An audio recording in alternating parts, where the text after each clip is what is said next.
Hey y'all. So before I get into this video, I just wanted to say, yeah, there's no intro. There's gonna be no excited intro. Yeah, welcome back to another Bare Bones with Ben. I'm your host. That's not happening. Kind of did, but not happening. Just want to get over some uh, housekeeping things. First, this is something pre-written. This isn't something just off the top of my head for the most part. Just to get that out of the way. Secondly, there is going to be cursing to this episode. I wanted my reaction to be genuine, and I felt like if I would just paper it up, it wouldn't be my reaction. Third, I'm using this green screen. If you can't tell, it's not covering the entire shot, but I'm using it because there are personal documents behind me on the wall, and I don't want someone to decipher it and something to happen. Just because the internet's such a weird place, man. I don't want anything to happen. So that's kind of my thought process behind it. So this is kind of my thoughts and feelings towards the Meyers Leonard situation. If you don't know what the Meyers Leonard situation, I'll explain it, but I'll explain it in this written statement that I made. But if you don't want to hear from me, of course, you can just look up online. It has been rampant throughout not only sports news, but news in general, because it does kind of push the boundary of what sports news is. But yeah, so I'll just get right into it. As someone who was born in Miami, I've been a super fan of the Miami Heat ever since I could remember. I can still remember running around my house like a madman when we defeated the Thunder to win the second championship. I can remember being in my Jewish summer camp, receiving the letter from my mom telling me about Ray Allen's three-pointer. I can remember the sadness that hung around my camp when Dwayne Wade left for Chicago, and I can remember the elation that struck my high school when he returned. I've been a proud and dedicated Heat fan for the past 17 years of my life. However, the team I was most proud of was the 2019-2020 Miami Heat. This was the first year I truly felt such an intense personal connection to the team. The team embodied what Heat culture is, a tough, no-nonsense group of ball players that just kept winning. I've never been prouder to be a Heat fan when they rolled all the way to the finals, of course, in the bubble. Even when they lost, I wept tears of joy knowing how much this team meant for the city of Miami. One of my favorite players on this team was a man by the name of Meyers Leonard. When he arrived from Portland, I first saw the move as just a veteran on a big expiring contract that could be moved on for some assets later on, or ride the bench and play garbage time. However, as the season progressed, I was pleasantly surprised to see his name shoot up the team sheet, starting most of the games before the bubble. And his ability to stretch the floor and overall versatility on both ends of the court was one of the many understated pieces that led to the Heat's success that season. I've stayed a proud Heat fan throughout this tough and somewhat disappointing season. Of course, I've been skeptical about the team, but that's normal for any fan of any team, really. When the news broke that Meyers Leonard had injured his shoulder, I was somewhat distraught. He was one of the most passionate members on the roster, and without that boost off the bench, the spirit of the team would go down. Thankfully, before the All-Star break, everything seemed to level itself out, and the Heat clawed their way back to 18-18. And actually, as I'm recording, they're playing the Magic, so hopefully 19-18 by the time I finish recording. But I had high hopes for this team. I really well and truly did. I thought we can use the All-Star break, since Jimmy and Bam were snubbed, to rest up and get ready for the second half of the season. I figured that during this time, I should keep my notifications on Twitter on, just to make sure I don't miss any breaking news of a trade or a signing that the Heat would make. The 9th of March was not a day that seemed out of the ordinary. I had stayed home from school due to an illness, and during the day I was nursing a Purple Powerade and listening to Leave the Door Open by Silk Sonic, because of course I was. That song's amazing. However, around 1 in the afternoon, my phone started to buzz repeatedly. I glimpsed over, and it was a Twitter notification reading, Meyers Leonard utters Jewish slur during video game play. I couldn't believe my eyes. I immediately denied the validity of this statement. However, I then viewed the video, and my jaw dropped. I was really both shocked and stunned. To remind any reader what the situation was, Myers had complained about cowards trying to snipe him in a first-person shooter. He then paused for a second or two, and then confidently proclaimed, "You fucking K bitch." He then carries on playing whatever game he was playing until he takes a phone call, supposedly from his wife, and promptly concludes his stream there. I played that footage constantly for the next 5 minutes, all whilst my dismay grew. Feelings of frustration and anger ran rampant throughout my mind. This incident transported me back to the events that occurred over the summer when Eagles player Deshaun Jackson posted a photo of a quote attributed to Adolf Hitler that smeared the Jewish people. This reminder of the incident that occurred over the summer made me realize this level of anti-Semitism has been tolerated not only in sports but in pop culture for way too long. It was just 3 years ago when LeBron James, one of the greatest basketball players ever, in my opinion, the second greatest basketball player of all time, was let off the hook with no punishment after he quoted a rap lyric that went, "We be getting that Jewish money, everything is kosher." Jewish wide receiver Julian Edelman has admitted that he had been called a K on and off the field multiple times. Multiple people have accused the likes of Roger Waters, Henry Ford, and Walt Disney of being anti-Semites. Hell, Mel Gibson was recorded spewing anti-Semitic rhetoric during his DUI in 2006, and even Winona Ryder had accused him of being anti-Semitic, calling her an oven dodger, and yet he is still making blockbuster movies.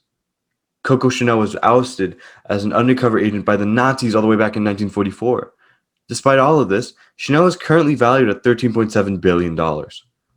It has become a sad world for the Jewish people, knowing anti-Semitism is all around us. I do not have to remind the reader of the Jewish space laser comments by Marjorie Taylor Greene, a fucking congresswoman.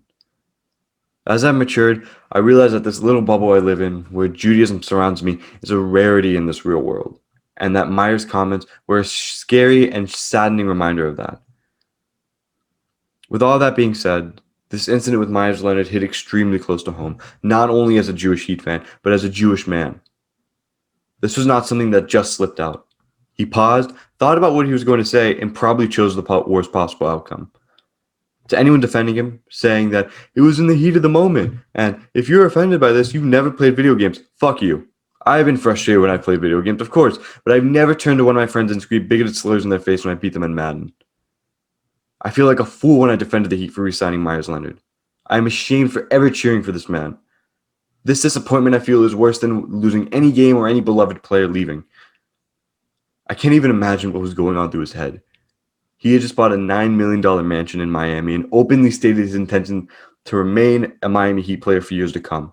According to the Jewish Virtual Library, there are almost 700,000 Jewish people in Florida. And according to the Berman Jewish Data Bank, in 2014, remember these numbers are in 2014, so it's only increased from here, there are almost 125,000 Jewish people in Miami. The owner of the Miami Heat, Mickey Aronson, is not only Jewish but Israeli, with his family having ties to Israel for over 100 years. The Heat even host an annual Jewish Heritage Night during Hanukkah, where they light the Hanukkah and pray. And yet all of this happened. All of this is true, and he still said it. Sadly, if I were the legal age to bet, I would guess that this would lead to a slap on the wrist, if anything at that. But the owner is Jewish, and there are a lot of Jewish supporters in the Miami Heat. So damn what? Remember the Deshaun Jackson incident? The owner of the Eagles, Jeffrey Lurie, who is Jewish, I might add, didn't even specify the punishment Jackson received. No suspension, no fine, nothing at all. As of this writing, before today, which is the 11th, the NBA and the Miami Heat are reviewing the video. What is there to review? He said the word right off the bat. I don't need to hear another pre-written grovel consisting of, "This is not who I am. This is no place in modern society. I have Jewish friends. There is no excuse, and I am ashamed." How many times have we been offered this as our only sense of closure when it comes to these incidents? Well, funnily enough, as I was first rereading this essay, Meyers Leonard took to social media accounts to express himself in a very written by my agent way. Sadly, we can add one more instance to the hollow, cut and paste dry apology to the ever-growing list. Look, I'll spare you the details because it's the same apology we've seen, but I will say this. If you're well and truly committed to educating yourself and becoming an activist, I want to see it. I want to see you take classes about Jewish history. I want you to understand the weight of the word that you used. And I want you to speak up about the anti-Semitism in the community, not only that you live in, but the community around the world. You might think to yourself, well, geez, that's a lot of work. Well, to put it simply, that's just too damn bad. By saying that word, you are now in debt to the Jewish community. By perpetuating willful ignorance in the face of bigotry, you must now deal with your problem. You put this on yourself. You made your bed. Now you go lie in it. God bless people like Julian Edelman, someone who was originally raised Christian, who turned to his Ashkenazi roots to offer an olive branch.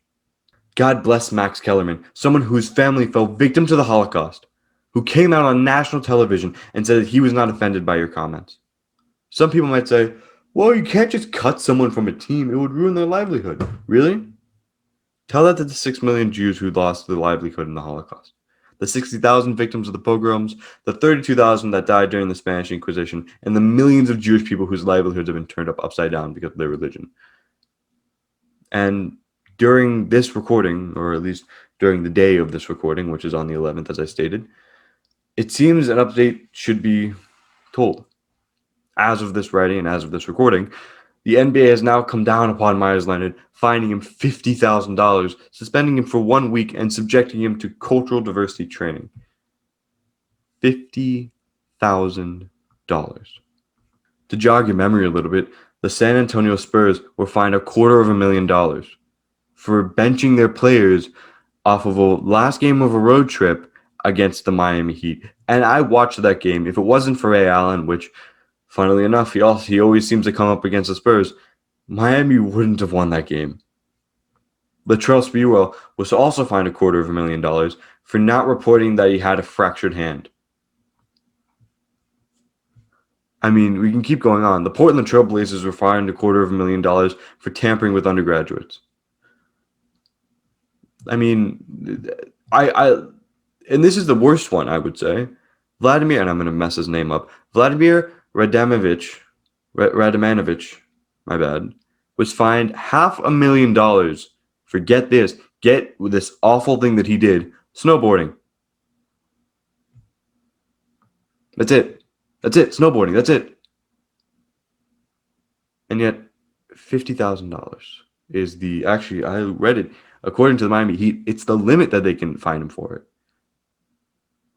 You know what? Fine him if you really want to hurt people, because this is my opinion, and I could be wrong. When you want to cause something to change, you have to hit him in the pocketbooks. Fine him $6 million. The guy's getting paid $11 million to stay injured on the bench. And remember, this injury was no fault of him, according to whatever I've read about it. But you know what? Fine him $6 million. The guy's had a lot of great contracts. He has the money. He had a bunch of sponsorships until those went away.